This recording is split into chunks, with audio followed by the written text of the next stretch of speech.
하나님 아버지, 역사의 주관자, 이 세상의 통치자가 우리 하나님 여호와 우리의 아버지이심을 감사합니다.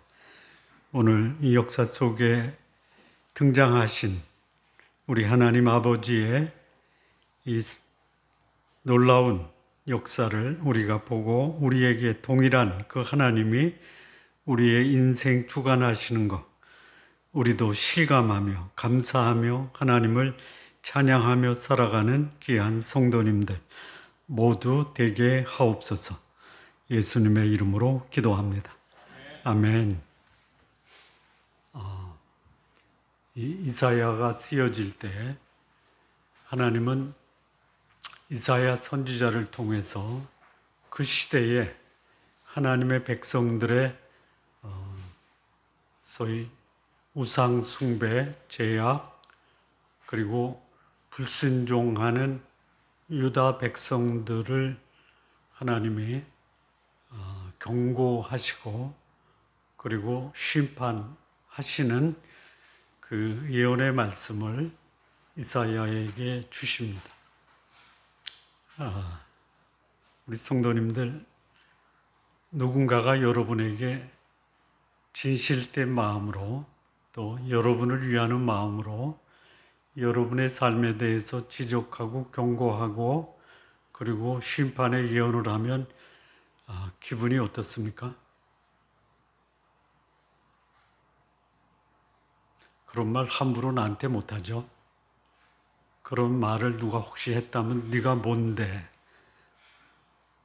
그런 반응을 보이는 게 보통 나타나는 사람들의 반응이죠. 근데 하나님이 여러분에게 그렇게 살면 안 돼. 그러면 큰일 나. 그래서 이렇게 사는 모습에 대해서 하나님이 여러분에게 경고하고 그리고 하나님이 그 경고 후에 회복하시겠다라고 하시면 그래도 사람들이 말하는 것보다 좀 낫죠. 사람의 말을 듣는 데 익숙합니까? 하나님의 말씀을 듣는 데 익숙합니까? 그래도 눈에 보이는 사람이 말하면 기분은 나빠도 그 말이 나한테 오래 기억에도 남고 마음에도 남아있죠. 우리가 하나님의 말씀을 날마다 본다고 할 때 날마다 보는 말씀이 여러분 삶에 날마다 그 말씀이 영향을 주고 그 말씀 앞에서 겸허히 사십니까? 아니면 오늘 나 말씀 읽었어. 그리고 그 내용은 싹 지워버리고 사는 경향이 좀 있죠. 이 말씀을 읽고 그 말씀대로 살아가는 게 이게 그렇게 산다면 그것만큼 큰 은혜가 없어요. 그것만큼 큰 축복이 없습니다. 근데 그게 은혜고 그게 축복인데 그렇게 안 살아요. 뭐 그렇게 안 사는 게 전혀 놀라운 일도 아니죠. 근데 언제 놀라워해요? 경고의 말씀이 오늘 내 현실에서 그 경고가 하나님의 심판과 징계로 나타나면 놀라워하시죠? 그 경고할 때 놀라운 마음으로 오늘의 삶을 돌아보고 그리고 하나님의 그 심판이 내 앞에서 전개되지 않도록 오늘의 삶을 거룩하고 경건하게 사시기 바랍니다. 자, 이 이사야 말씀 1장부터 23장까지는 유다와 그리고 이스라엘 그리고 유다와 이스라엘을 둘러싼 주변 국가에 대한 하나님의 경고의 말씀 그리고 회복의 말씀 그리고 심판의 말씀이 요 이사야 1장에서 23장까지의 말씀입니다. 그리고 24장부터 오늘 27장까지는 이스라엘을 향한 그리고 하나님의 백성을 향한 그 소위 회복, 축복의 메시지. 이사야가 이 말씀을 받을 때는 자기 시대에 이루어질 하나님의 회복의 메시지로 받습니다. 이사야서에 나오는 예언들이 이 신약에서 이루어질 때 어떤 예언의 말씀들이 있냐면 예수 그리스도에 대한 탄생에 대한 예언, 그 예수 그리스도가 어떤 분인가에 대한 예수 그리스도의 인격과 성품에 대한 말씀, 그가 오셔서 갈릴리와 유다의 어둠 속에 전파될 빛의 메시지를 이 이사야 말씀이 담고 있습니다. 그러니까 이 이사야의 말씀을 이사야 시대에는 자기 시대에 이 말씀을 받아서 자기들에게 적용을 했지만 시간이 흐르고 역사가 흐르면서 이 이사야의 예언이 하나님은 이 말씀이 신약 시대 또 이 이사야의 말씀이 세상의 마지막에 일어날 것이라고 이 말씀을 해석을 합니다.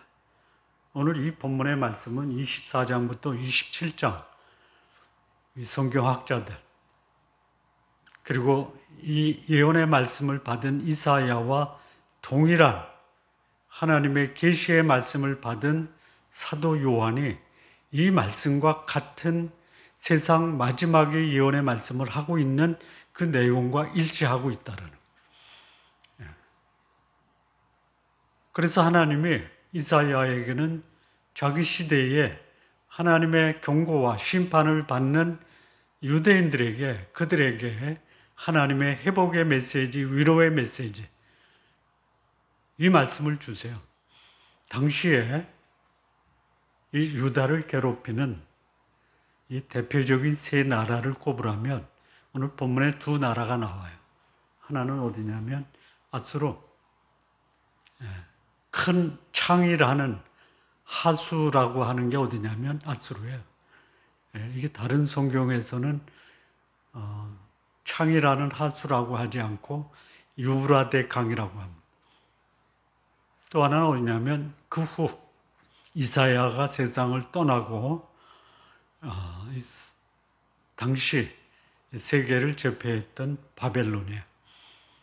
그리고 이 본문에 나오는 또 하나 유다와 이스라엘에 대적했던 강대국이 누구냐면 애굽입니다. 애굽. 이 세 나라를 이사야 27장 1절에서는 뭐라고 하냐면요. 여호와께서 그날에 견고하고 크고 강한 팔로 저 보세요. 칼인데요. 그 칼이 그냥 대충 칼 모양만 있는 게 아니고 견고합니다. 큽니다. 그리고 강해요. 이 견고하다라는 것은 칼이 넓을수록 그게 견고합니까? 작을수록 견고합니까? 칼을 썼을 때 힘을 받는 게 칼의 크기가 커야 돼요? 아니면 작아야 돼요? 좁아야 돼요? 이거 견고하다라는 것은 힘을 받을 정도로 이게 좁다라는 거예요. 좁다. 근데 그게요, 굉장히 커요. 칼의 크기는 커요. 그리고 강해요. 그 중국이나 유럽에서 그 가장 강한 칼의 그 재료가 뭔지 혹시 아십니까? 몰라요? 모르는구나. 운석이에요, 운석. 어떤 칼도 운석으로 만든 칼 앞에서는 다 부러져요. 하나님께서 그러면 견고하고 크고 강한 칼을 만들 때 뭘로 만드시겠어요? 결코 어떤 칼로도 대적할 수 없는 강한 칼이에요. 그걸로 무엇을 죽이냐면 첫째, 날랜 뱀, 리워 야단. 또 꼬불꼬불한 뱀, 리워 야단. 그리고 바다에 있는 용을 죽입니다. 이게 뭐냐? 이 성경 해석자들은 아까 말씀드린 유다와 이스라엘을 괴롭히는 아수르, 바벨론, 그리고 애굽. 애굽을 바다의 짐승이라고 표현을 했어요. 그리고 이 날렘 뱀은요, 아주 그냥, 소위 그 급류가 밀려와서 급습하듯 유다와 이스라엘을 공격한 아수르, 꼬불꼬불한 뱀. 이거는 서서히 사람을 이렇게 조여가면서 숨도 못 쉬게 죽이는 뱀. 어디냐? 바벨론이래요.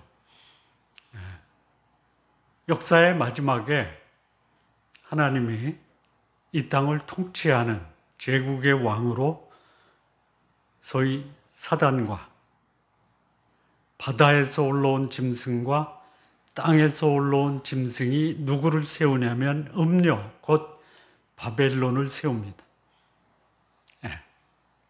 그래서 전 세계를 통치를 해요. 그게 누구냐? 모르겠어요. 가능성이 있다면 미국이 될 수도 있고 중국이 될 수도 있고 러시아가 될 수도 있고 유럽 연합이 될 수 있어요. 근데 몰라요. 또 다른 세계 강국이 등장해서 정치, 경제, 사회, 문화 모든 영역을 다 장악하는 강력한 세력이 등장할 거다. 여러분, 사람이 권력과 돈을 가지면 어떤 생각을 할까요? 못 봐요? 나는 뭐든지 할 수 있다. 그런데 뭐든지 할 수 있다에 그 뭐든지에 누가 들어가요? 나를 최고의 권력가와 재물가로 세운 권력을 수여한 자들도 배반하는 거예요. 여러분, 권력을 준 백성이, 권력을 받은 자가 백성을 배반하면 어떻게 돼요? 백성들이 어떻게 해요? 뒤집어 버리죠. 남의 나라가 아니에요. 그래서 새로운 권력을 받은 자가 권력을 부여한 자를 배반하면 또 어떻게 해요? 그게 이제 바다가, 배가 바다에 순종해야 되는데 바다를 거스르면 바다가 배를 어떻게 해요? 뒤집어 이 그거예요. 그래서 이 마지막 음료 또는 바벨론이 사단과 바다에서 올라온 짐승과 땅에서 올라온 짐승에 의해서 불에 살라 죽임을 당해요. 이 역사의 마지막. 이게 이제 종말론적인 차원에서 보면 역사의 마지막은 하나님을 대적하고 사람들을 미혹해서 사람들을 통치했던 그가 하나님과 사람들의 배반을 당한다.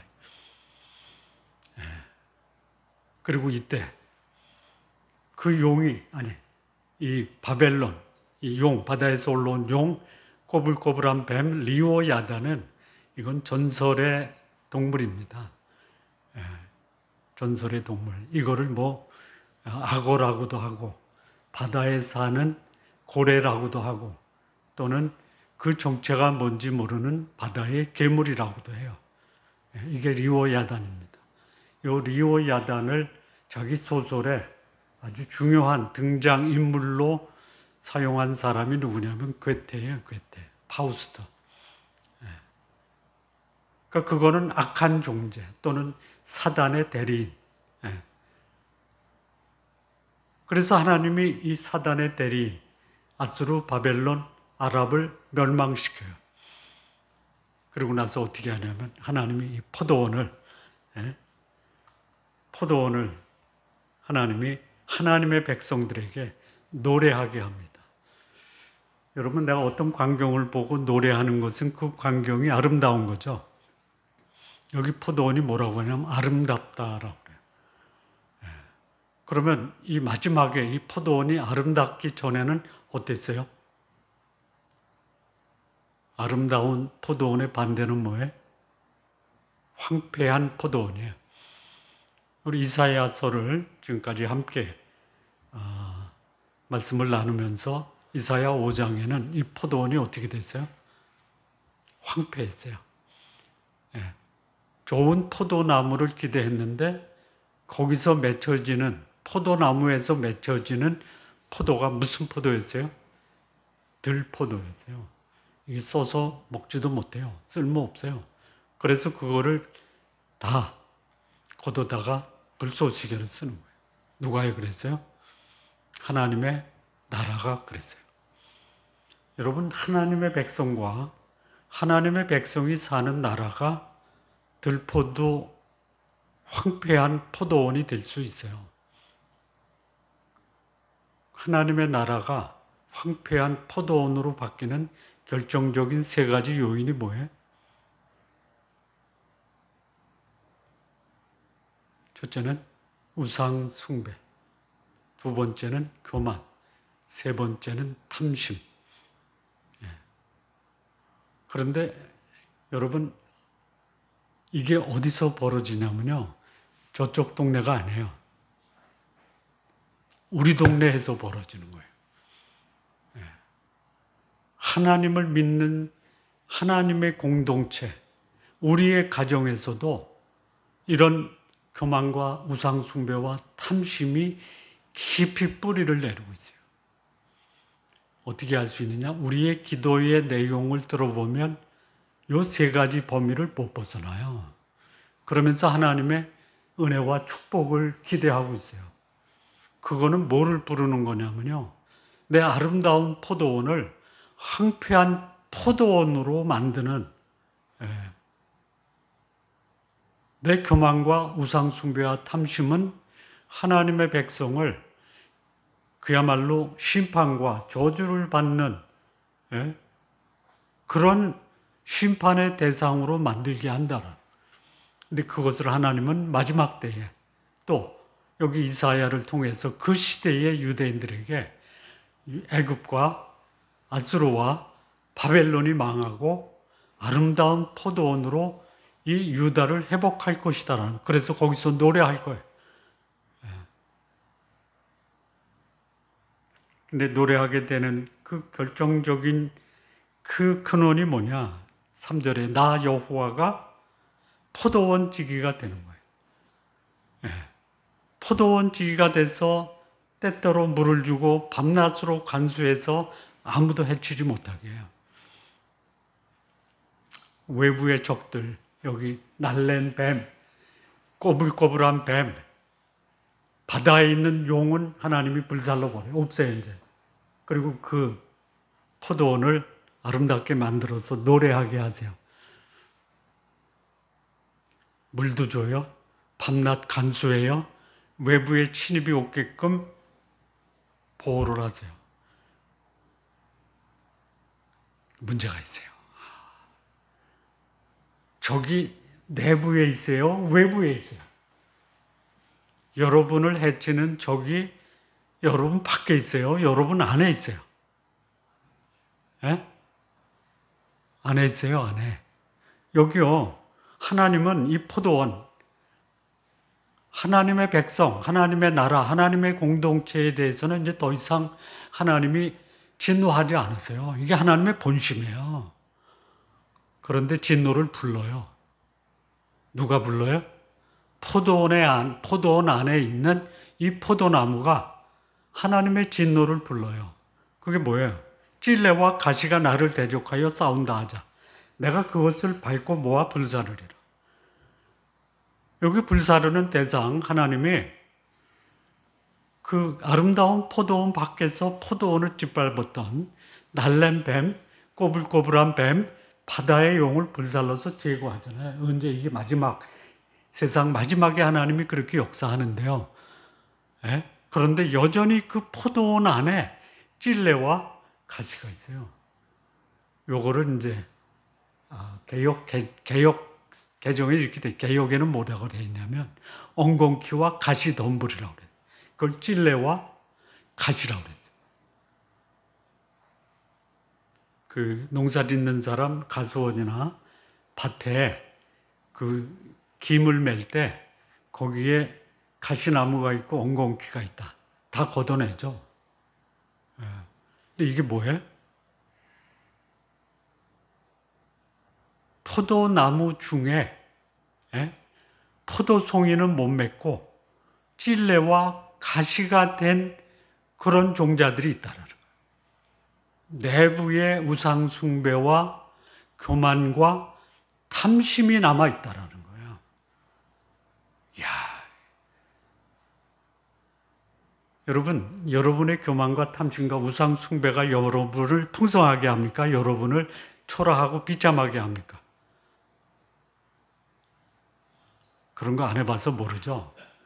그런 사람들 보세요. 여러분 지금 뭐 돈 갖고 권력 갖고 자기 왕궁 건설하는 사람들 여러분 볼 때 참 부럽다 박수 칩니까? 하나님이 저거 어떻게 하실까? 근데 그게 그들뿐만이 아니에요. 우리 속에도 있다 이거예요. 그래서 여기 이사야가 이렇게 하나님의 말씀을 전하는데 5절 보세요. 그리하지 아니하면 하나님이 찔레와 가시를 태워버려요. 왜요? 교만과 탐심과 우상숭배예요. 그런데 그렇지 아니하면은 뭐예요? 여기 이제 두 가지로 해석이 돼요. 이럼에도 불구하고 회개하지 않으면 이렇게 해석하는 주석가들도 있어요. 또 하나는 그래 이렇게 찔레처럼 불사르지 않게끔 회개하면 근데 이 고민이 돼가지고 오늘 아침까지 찾아봤어요. 어제도 이거 가지고 같이 교제하면서 나눴는데 의견이 나눠져요. 회개한다, 회개하지 않는다. 그래서 오늘 찾아보니까 둘 다예요. 근데 원어를 보니까 이 단어 그리하지 아니하면 여러분 이거를 영어로 해석할 때요. 이거 있어요. 뭐뭐 하라. 그러면 어떻게 한다 이거죠. 그거는 명령문과 and죠. 근데 이거는 명령문과 오와예요, 오와. 그리하지 아니하면. 그래서 여기 이제 회개하지 않으면 불사른다. 오와. 그렇지 않으면, 회개하면. 제가 왜 이거를 강조하냐면 제가 이해하지 못한 것을 여러분들에게 쉽게 분명하게 이해하라고 이렇게 해설해 드리는 겁니다. 회개하지 않으면으로도 해석할 수 있어요. 회개하면으로도 해석할 수 있어요. 그러면 그 다음에 나오는 요 문장, 요 표현이 달리 해석돼요. 뭐냐? 그의 내 힘을 의지하고 여기 뭐냐면요. 네가 회개하지 아니하면 내가 내 힘을 발휘해서 너희를 나와 하친하게 할 것이다. 이렇게 해석을 하더라고요. 근데 회개하면 그 회개한다라는 것이 뭐냐? 너희가 내 힘을 의지하고 나와 하친한다. 다 말이 되죠? 회개하지 않으면 마지막 순간에 이게 이제 누구를 향한 것이냐면 역사적으로는 유대인들이에요. 종말론적으로 보면 교회예요. 그래서 교회가 회개하고 돌아오면 내 힘을 의지하고 나와 하친한다. 나의 평안 가운데 산다. 그런데 여기서 회개하지 않는다. 그러면 내 힘으로 너희를 회개케 한다 이거예요. 그래서 내 평안을 준다. 결과는 뭐예요? 찔레와 가시가 여전히 하나님의 공동체에 있어서 하나님의 심판을 받을 때 하나님이 그들을 심판하는 게 본심이 아니다 이거예요.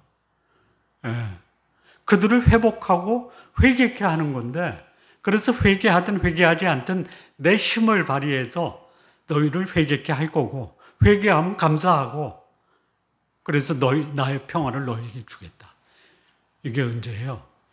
예수님께서 다시 오셔서 이 땅에 1000년 동안 왕노릇할 때 그 안에 사는 모든 사람들 이 1000년 왕국에는요 믿는 자도 있고요 불신자도 있어요. 근데 그들에게 하나님이 평화를 주세요. 완전한 평화를 주세요.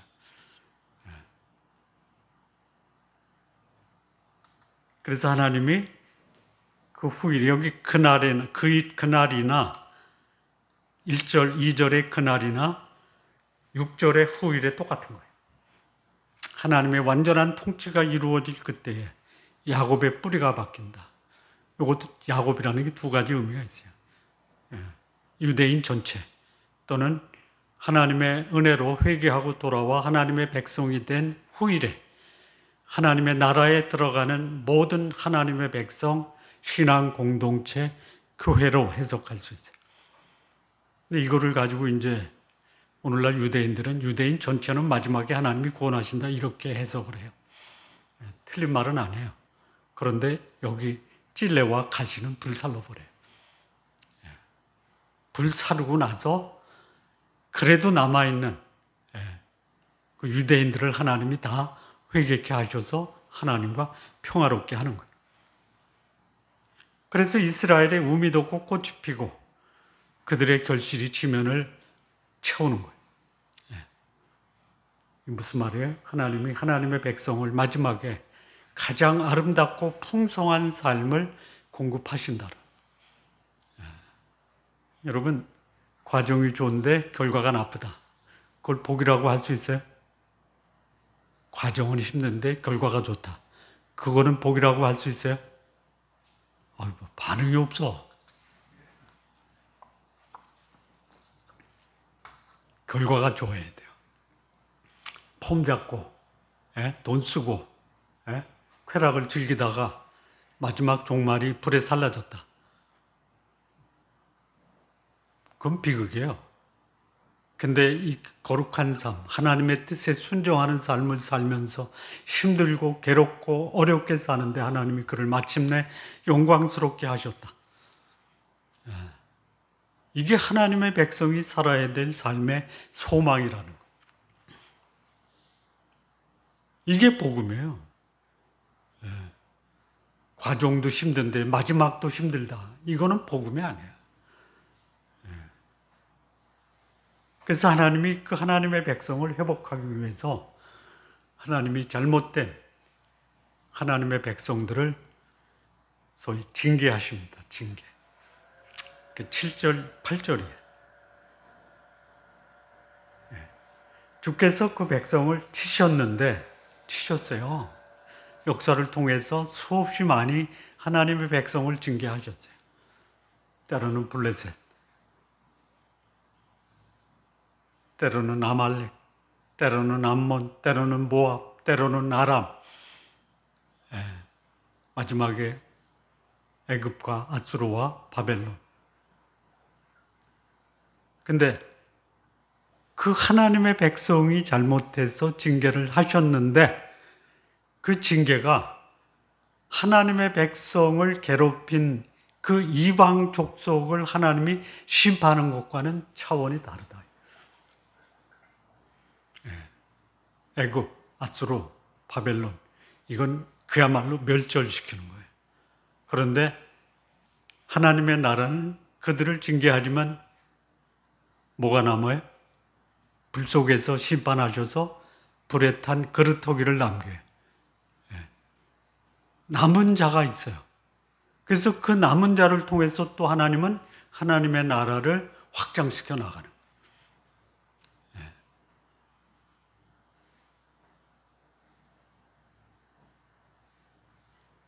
하나님의 백성을 치셨지만 그 백성을 친 자들을 치신 것 같지 않다.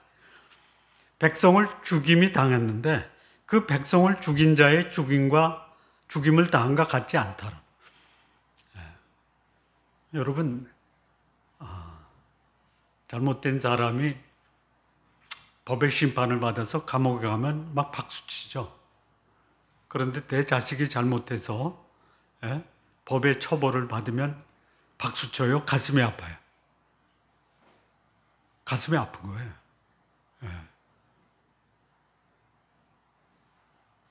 부모가 자녀가 잘 되도록 매를 들 때 자녀들은 부모에 대해서 원망하죠. 원망해요. 그러면 부모는 원망 받은 거 싫어서 이 매를 안 들어요? 자녀가 없는 사람들은 잘 모르죠. 자녀 때 부모가 나를 야단치면 원망했어요? 아니면 이 사랑에 매여 감사하세요? 부모에게 혼나보지 않은 사람은 그것도 모를 거야. 아들 셋을 키우다 보니까 왜 나만 미워해? 그게 미워한 거예요? 제가 알아듣지 못하지만 한마디 했어요. 네가 잘할 때는 기뻐하면서 사랑하고 네가 잘못됐을 때는 아파하면서 사랑하는 게 네 때리는 게 내가 좋아서 때리냐? 아파하면서 때리는 거야. 못 알아듣더라고요. 지금은 아는 것 같아. 이게 하나님이 회복을 위한 징계예요. 그리고요, 하나님이 견책, 이거 징계예요, 징계. 소위 퇴학시키면은 이거는 징계보다 더 심한 거죠. 견책은 뭐예요? 회사에서 파면이 아니고 견책하면 견책의 종류가 감봉, 정직, 아직 소속이 남아있어요. 견책할 때요, 어떻게 견책하세요? 적당하게 하세요. 적당하게. 그래서 견책을 통해서, 내가 잘못했구나. 회복하기 위한 견책이에요. 근데 이게 이제 사람들이 볼 때요, 심하다. 이스라엘은 아수르에게 멸망당해요. 유다는 바벨론에게 멸망당해요. 이게 견책이에요. 견책. 이 견책이 받는 사람은 뭐냐면요, 동풍 부는 날에 폭풍으로 그들을 옮기셨다. 이 동풍은 뭐냐면요, 그야말로 사막에 부는 그 폭풍, 모래바람 아니면 찌는 듯한 더위, 이게 동풍이에요. 근데 이 동풍을 무엇으로 몰아가냐면요, 폭풍으로. 그러니까 뜨거운 바람이 폭풍에 실려서 포로로 잡혀가고 거기서 고생하는 거예요. 이게 뭐예요? 적당한 견책이에요. 이렇게 안 하시면 안 되나? 그냥 말로 깨닫게 하면, 여러분, 말로 해서 깨달으면 이런 동풍과 폭풍을 보낼 이유가 없죠. 여러분, 폭풍과 동풍을 보내서 고생해도 안 듣는 사람, 말로 해도 안 들어. 말로 해서 듣는 사람, 동풍과 폭풍이 없어도 말을 들어요. 그러니까 여기서 동풍과 폭풍은 뭐예요? 하나님의 사랑의 견책, 적당한 견책이다.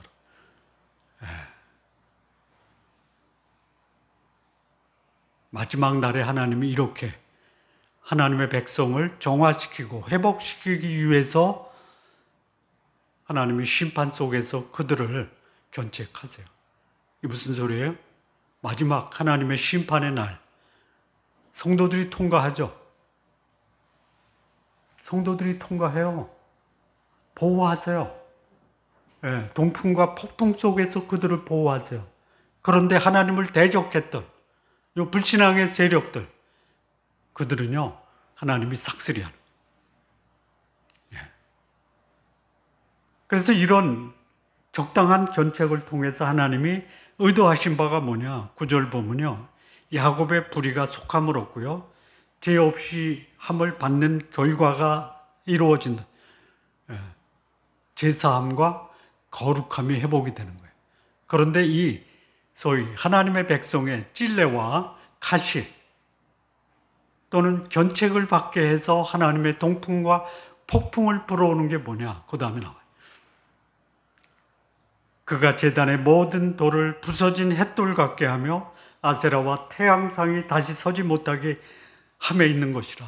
하나님의 백성 속에 있는 게 뭐냐면요, 제단의 돌이에요. 하나님이 아닌 우상을 섬기는 거예요. 이게 어디 있어요? 포도원에 있는 거예요. 포도원에. 그리고 아세라와 태양상이 있어요. 아세라는 뭐예요? 하나님을 믿는 이유가 집안 잘 되고 사업 잘 되는 게 하나님 믿는 가장 중요한 목적이라면요, 이거 제해야 돼요. 태양상은 뭐냐? 여호와 하나님이 나의 근원입니다라는 고백이 아니라 저 태양이 나의 근원이다라고 하는 거예요. 하나님이 적당히 견책하고 하나님이 동풍과 폭풍을 몰아서 그들을 심판하는 이유가 뭐예요? 그들의 삶 속에 있는 우상 제단이 있어요. 우상이 있어요. 하나님을 버리고 자기의 근원을 태양이라고 주장하는 자들이 있다라는 거예요. 예. 너무 많아요. 예, 너무 많아요. 여러분, 소수의 거룩하고 경건하며 하나님을 믿는 사람이 있는 반면에요, 수많은 사람이 운집하는데 거기 모이는 이유가 뭐냐? 잘 살고 사업 잘 되고 병 고치고 자식 잘 되는 게 목적이에요. 그거 하나님이 어떻게 하세요?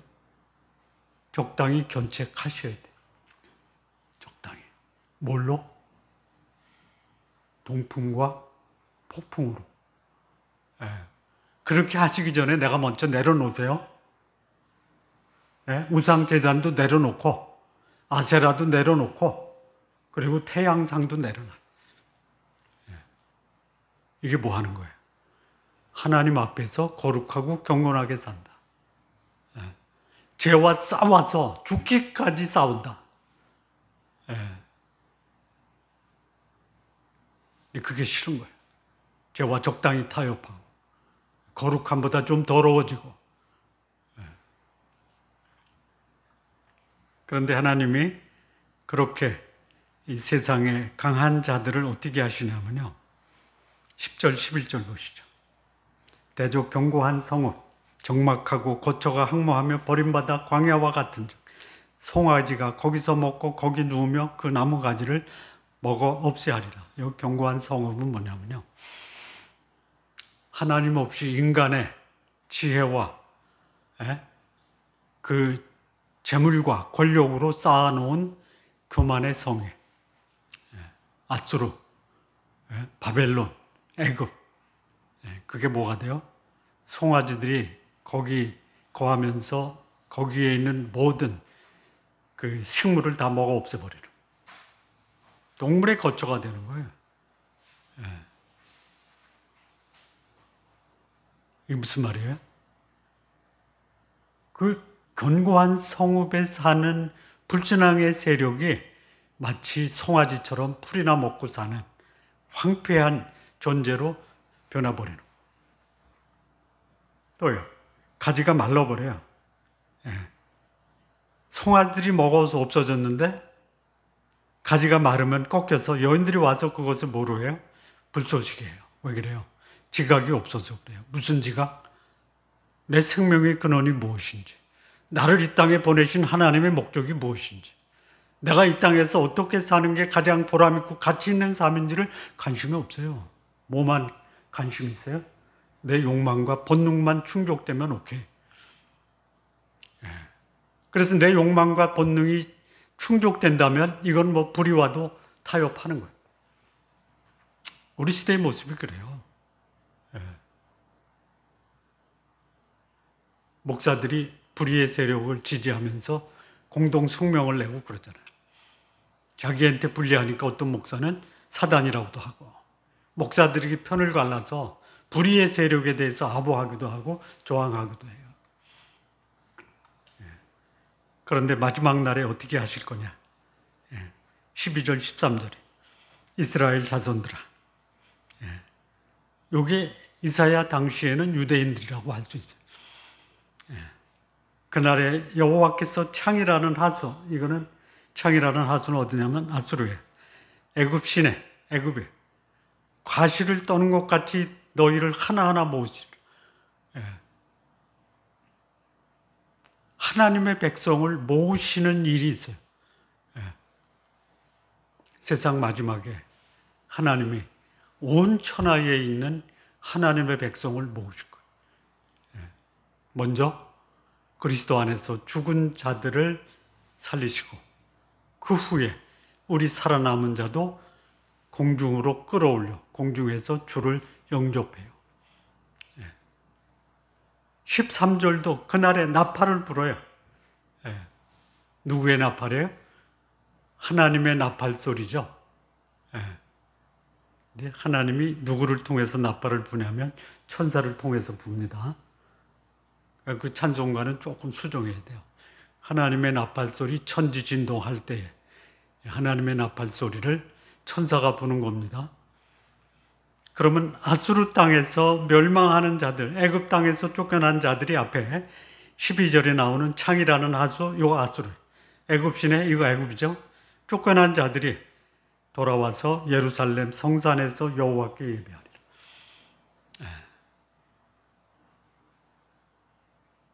이 세상이 감당을 못해요. 하나님의 사람, 그들이 쫓아내지만요. 쫓아내는 게 아니에요. 뭐예요? 하나님이 모으시는 거예요. 왜요? 내가 진정으로 사랑할 대상이 누군지를 알았다라고 고백하게 하기 위해서. 전에는 세상이 사랑할 만한 존재인 것 같았어요. 여러분 세상 사랑할 만하죠? 매력이 있죠? 근데 그들이 뭐예요? 하나님의 심판으로 그들은 멸망할 대상. 근데 그들 안에 있는 하나님의 백성을 그들이 괴롭혀요. 근데 보니까 이거 아니야.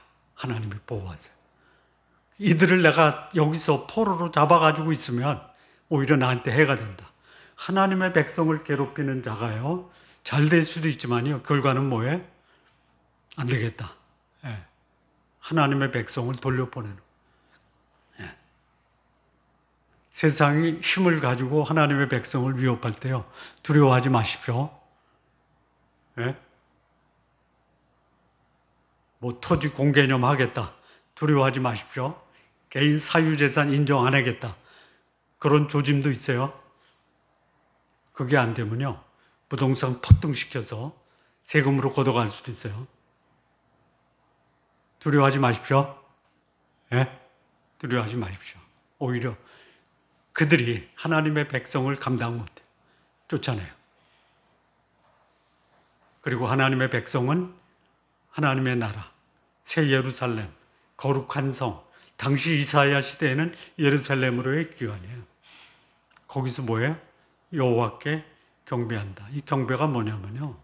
나 당신을 사랑합니다. 지금이나 그때나 사랑을 표현하는 가장 전형적인 모습이 뭐예요? 입맞춤이에요, 입맞춤. 그래서 이 사도 바울이 그 시대에 초대교회에는요, 인사할 때 사랑으로 인사하라고 그랬죠. 사랑으로 인사하는 게 뭐였어요? 서로 입맞춤으로 문안하라 그랬어요. 지금은 안 돼요. 사랑하는 사람만 입맞춰야 돼요. 아무나 하고 입맞췄다가는 난리 나는 거예요. 하나님의 백성이 하나님을 향한 사랑 고백, 그게 경배, 예배가 회복이 되는 거예요. 이게 역사의 마지막이에요. 그래서 영원히 하나님의 사랑의 교제 속에서 하나님은 하나님의 백성과 더불어 복된 삶을 누리도록 그의 백성들에게 허락하십니다. 정리하면요.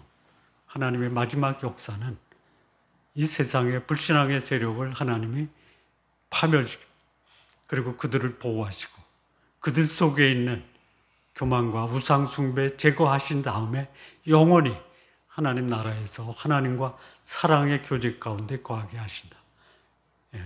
이 소망이 여러분의 삶에 새로운 힘과 용기와 소망이 되시기를 진심으로 바랍니다. 기도하시겠습니다. 하나님 아버지 감사합니다.